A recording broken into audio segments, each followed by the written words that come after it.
Boom. If one set of if one set a pot upon a stove and upon an oven, or upon a stove and upon a stove, or upon a stove and upon a kupak, it is tame. If one set a pot upon a stove and upon a second stone, or a stone upon or a stone upon the bedrock, or upon a stone upon a wall, it is tahor. And this was the stove within the Zirim in Yerushalayim that was built against the bedrock. The stove of butchers, when he places one stone alongside another stone, and one of them became tummy, the others do not become tummy.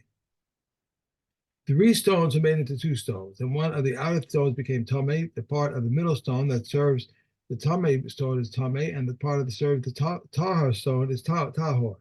If the tahor stone was removed, the middle stone becomes entirely tummy, and if the tummy stone was removed, the middle stone becomes entirely tahor.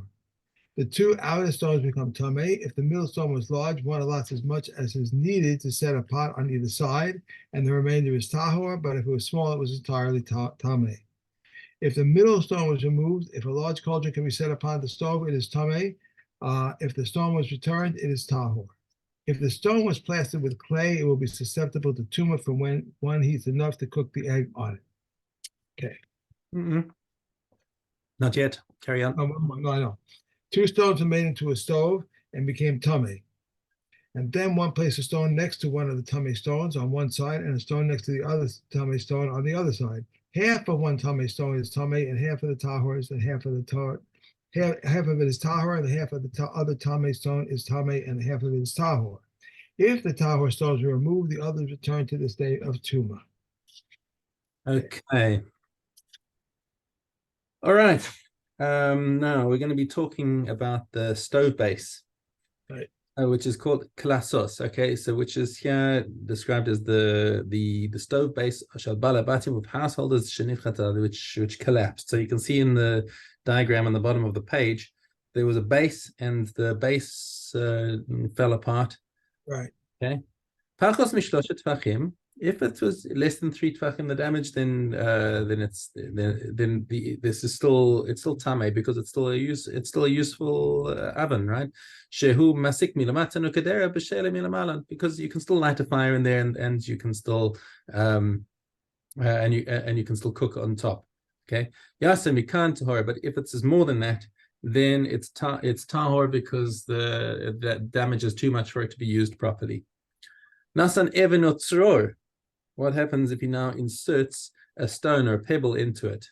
Okay, this is still tahor, because even though you've stopped up the gap so that you can now build a fire on top of it, it's still not reconstituted as a kli until mercha betit. Once he plasters that with clay, now it's built in, and you've restored the base.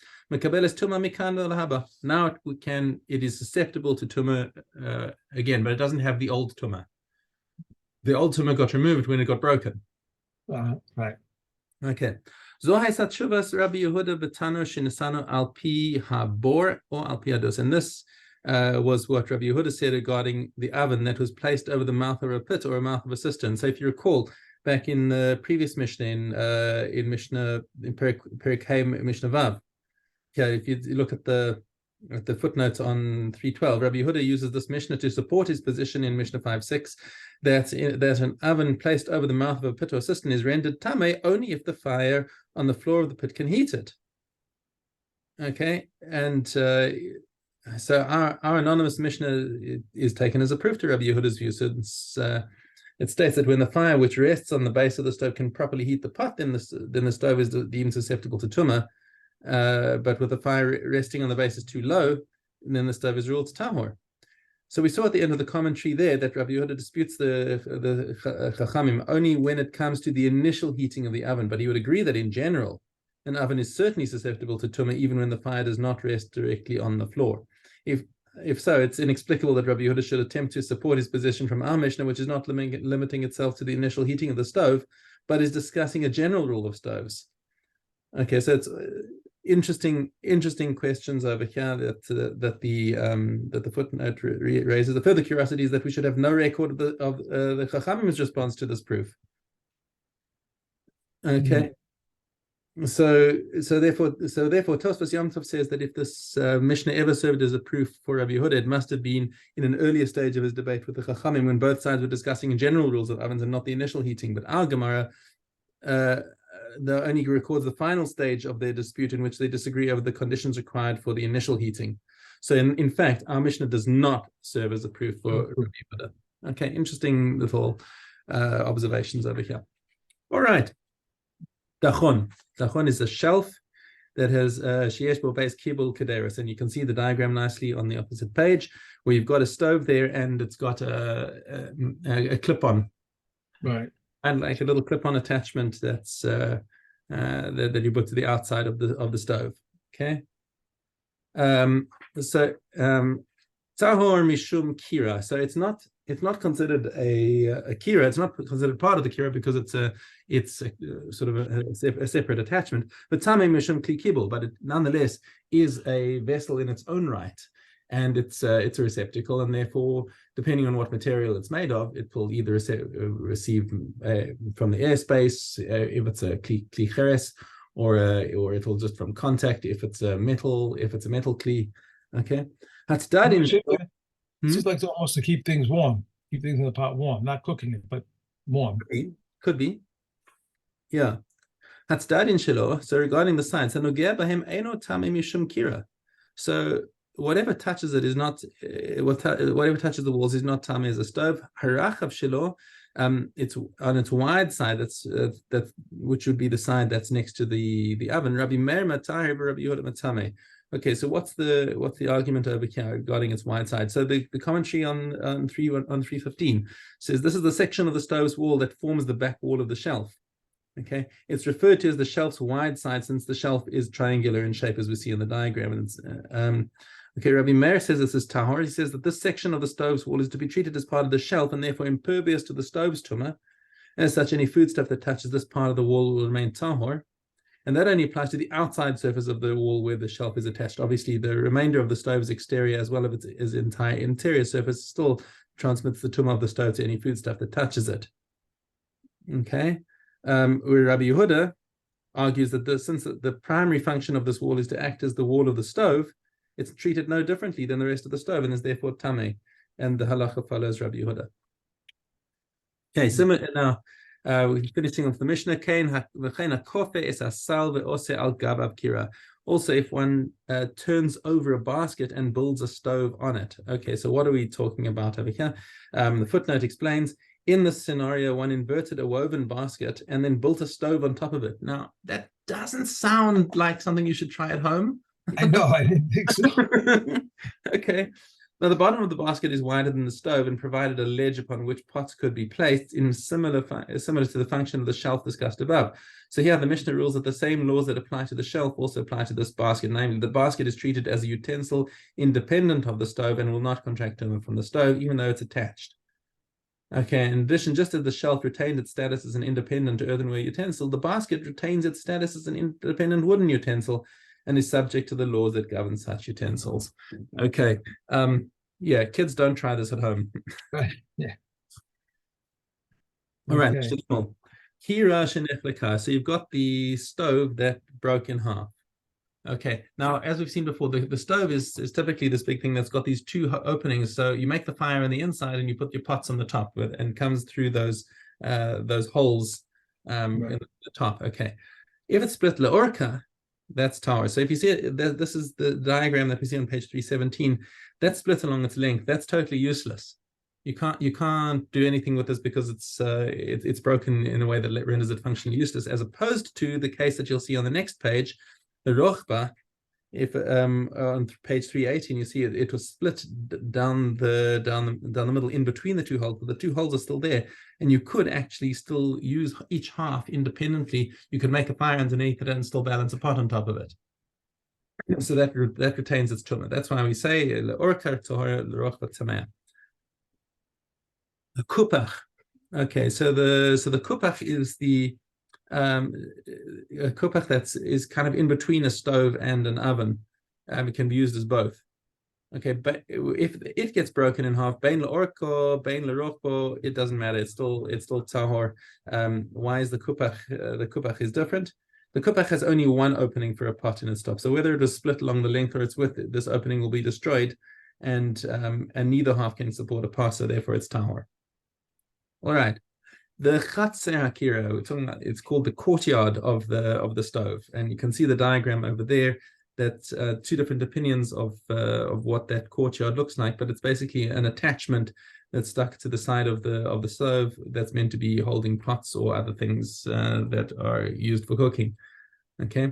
If it's 3 finger breadths high, mitama b'maga over avir, then it will contract tuma by contact and by airspace. But any less than that, it only gets tuma by contact, but not by airspace. Okay, so Ketzad Mesharin, how do you measure this? Rabbi Shmuel Omer Nosen es hashafud milamalan lamatan ukenegdo mitama be'avir. So you can see the how do you measure the airspace? Basically, it's measured. The chiddush that we're seeing over here is that its airspace is actually combined with that of the stove. So if you see in the diagram on page 323, you can if you take a line, take a spit just because it's a straight clee, okay, and you draw it around on that diagonal from the lip of the stove to the lip of the chatzer, then all of that is considered airspace. So if a dead sheretz comes into that airspace, even though it's way above the actual lip of the chatzer, it's considered one unit with the stove. So therefore, that is all considered airspace. Okay, okay.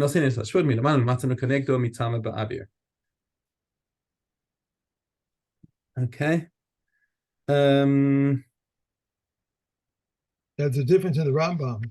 Now the Rambam has a different opinion over here. Now that's an interesting one. To pay attention to that. So according to Rambam, the procedure differs. One holds a spit vertically against the inside of the courtyard's walls and marks the height on the spit. The spit is then transferred to the interior of the stove, where it is used to measure from the floor of the stove up to the point that marks the height of the courtyard walls. And everything below that point constitutes a level of airspace that is common to both the stove and the courtyard. So in that case, what he's saying is that that's a big kula on this courtyard. It means that only if the inside of the oven gets tuma up to that level does the outside of the courtyard become the outside courtyard also become tame. Curious, very curious. Right. Okay. Rabbi Eliezer ben Yaakov Omer nitmeis hakira nitmeis hachatzer. So nitmeis hachatzer lo nitmeis hakira. So because the chatzer is secondary to the oven, to the stove, then the stove's tuma will transmit to the chatzer. So if the stove independently became tameh, then the chatzer becomes tameh. But if the chatzer outside became tameh, that does not transmit its tuma to the rest of the stove. And the halacha does not follow Rabbi Eliezer ben Yaakov. The Chachamim say that everything is together. If one is tameh, then the other is tameh. Okay, back to Gimel Daled. A barrel that has fractured, and one coated it with dung. Even though the one removes the dung and the fragments fall apart, it is tameh, since it has never lost its designation as a utensil. If the barrel broke and one glued its fragments together, or if one brought fragments from elsewhere and then coated them with dung, even though one removed the dung and the fragments remain together, it is tahor, since it has lost its designation as a utensil. If it had a fragment that contained a log, the entire barrel can transfer tuma via contact, and opposite the fragment transfers tuma via airspace. If one coats a sound earthenware utensil, Reb Meir and Shimon rule the coating tameh, and the comments say if one rules the sound. If one coats the sound utensil, then the coating is tahor. But if one coats a fractured utensil, the coating is tameh, and the same applies to the reinforcement of a gourd shell. The yablos used to coat pithol, with which it touches is tameh. The stopper of a barrel is not regarded all as connected, and that which touches the coating of an oven is tameh. Adkan. All right. One more. A boiler no more in Keilim. Okay. We're up to Tamid. Hey. The one who won the privilege of the Talmud pulls it and goes to the slaughtering area, and those who won the privilege of carrying the glimbs follow him. The slaughtering area was located to the north of the altar, and on it was 8 dwarf pillars, and a square of cedar was on top of it. And iron hooks were set into the cedar blocks, and there was 3 sets of hooks for each and every one, from which they would hang the animals and skin them upon marble tables that stood between the pillars. The ones who won the privilege to clear the ashes from the inner altar and from the menorah would proceed, and 4 vessels were in their hands: the basket, the jug, and 2 keys. The basket is similar to a large tarkov vessel made of gold. It holds 2 calves and a half, and the jug is similar to a large pitcher made of gold. And regarding the 2 keys, there is one which he thrusts to the armpit and one which he opened quickly. He came to the northern minor door gate. The great gate had 2 minor doorways, one in the north and one in the south. The one to the south, no man ever entered through it. And the reason for this is explained by the prophet Yechezkel. Hashem said to me, "This gate shall be closed, it shall not be opened. A man shall not come through it. Because Hashem, the God of Israel, comes through it, it shall be closed." He took the key and opened the minor doorway and entered the cell. And from the cell to the Hakel until he reached the great gate. When he reached the great gate, he received the bolt and the locks and opened it. The slaughter would then slaughter until he heard the sound of the great gate being opened. Okay. All right. Chulin, test base.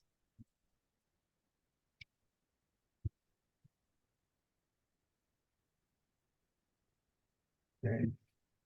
The skins of the following are like their flesh: the skins of a man, the skins of a domestic pig. Rav Yossi says the skin of the wild pig, the skin of the hump of a tender camel, and the skin of a head of a young calf. The skin of the hoos, the skin of the pudenda, the skin of the fetus, the skin under the fat tail, and the skin of the hedgehog, the chameleon, the lizard, and the snail. If Yehuda says the lizard is like the weasel, but any of them that was tanned, or trodden as long as he was required for tanning is tahor, except for the skin of a man. Rabbi Yochanan ben Yuri says that 8 shiratzim have skins. If one flays an animal or a beast, either kosher or non-kosher, either small or large, for a spread, enough to grasp it for a flask until he flays the breast. If he flays from the feet, it is all considered attached as regards tuma, both to contract tuma and to convey tuma. The skin on the neck, Rabbi Yochanan ben Nuri says, it is not considered attached, but the skin, sages say, is considered attached until he flays it completely. If a hide has an olive's volume of flesh on it, one who touches the shred that protrudes from it, or from a hair that is opposite is tameh. If there were 2 olive-sized pieces of flesh on it, it conveys tumah through carrying, but not through contact. These are the words of Rabbi Yishmael. Rabbi Akiva says neither through contact nor through carrying, but Rabbi Akiva agrees that if one thrusts a chip through 2 half-sized olive pieces and move them, it is tameh. Then why does Rabbi Akiva clear them tahor when they are on the hide? Because the hide renders them negligible. Okay. Baba Basra.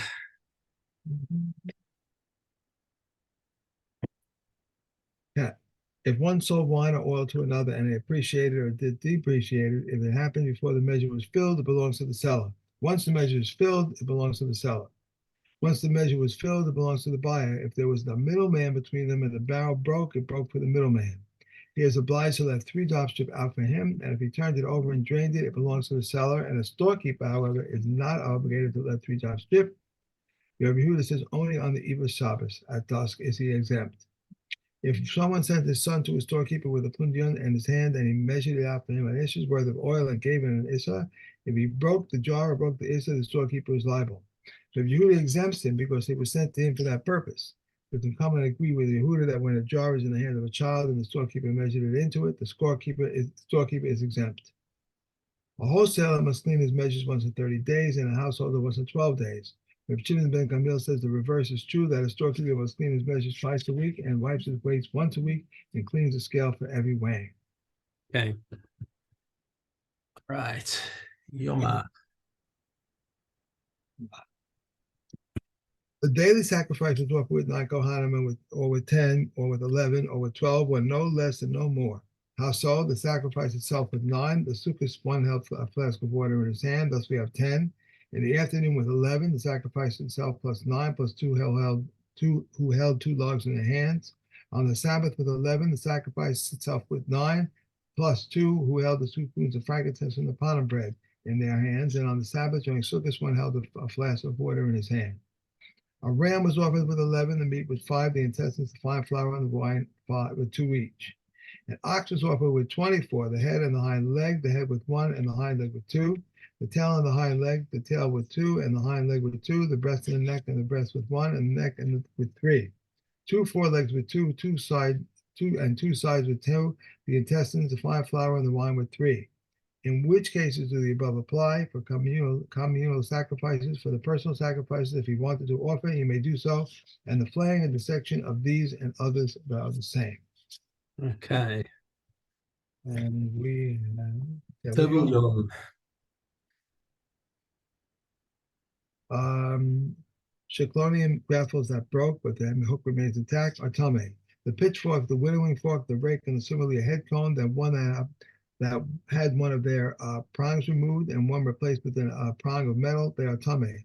Concerning all of these, Rabbi Yehuda said the scribes have introduced a novel principle, and I cannot answer it.